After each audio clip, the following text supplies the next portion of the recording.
Денеска во посета на Прилеп се претходниот министер за надворешни работи, еден од најдобрите министри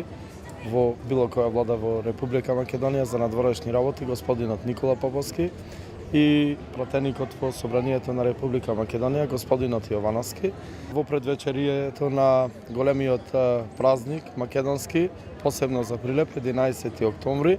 како дел од оние сите севкупни манифестации кои ќе се случуваат во текот на денешниот ден, а ќе се случуваат и во текот на утрешниот ден.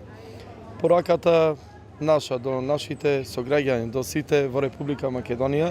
е дека треба да се почитува традицијата, историјата, културата. Сите овие 12,5 години го правеше тоа ова локална самоуправа и го воздигна Прилеп на пиедесталот на еден од најуредените и најтрадиционални градови во Македонија, кој што веќе Прилеп представува како општина и град препознатлив бренд во Република Македонија.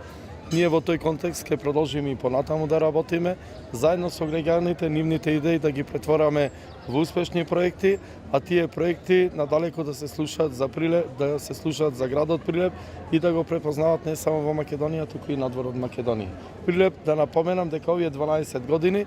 после Скопје и Охрид е еден од најпосетените градови од туристи во Република Македонија. Во очи на големиот празник во кој ја одбележуваме слободата во Република Македонија, ред е да оддадеме почит на сите кои со живот и лична жртва имаат обезбедено денес да живееме во независна држава, а воедно и да дадеме поддршка за оние кои во изминатиот период овозможија да го направат Прилеп град со многу проекти, привлечен град, да се препознаат по својата работа. И мислам дека во таа насока треба да продолжиме со почитување на традицијата, со празнување и означување на сите кои дале лични жртви за оваа слободна и успешна Македонија и со препознавање на луѓето кои со работа и проекти знаат да им помогнат на граѓаните на локално ниво.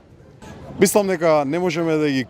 обвинуваме нашите соседи за било каков договор или постигната цел во нивна корист. Значајно е како ние ќе се однесуваме и во однос на соседите, и во однос на меѓународните прашања, за да знаеме каков третман ќе добиеме од надвор. Тоа е прашање кое треба да си го постави секоја влада во Република Македонија, посебно сегашната, која тргнува од максимата дека нема барање кое може да ни го постават, а кое таа нема да го испорача. Мислам дека поуката е онаа која нашиот народ низ вековите ја кажала: мораш да внимаваш прв сам на своето огниште, пред да бараш другите да ти помогнат.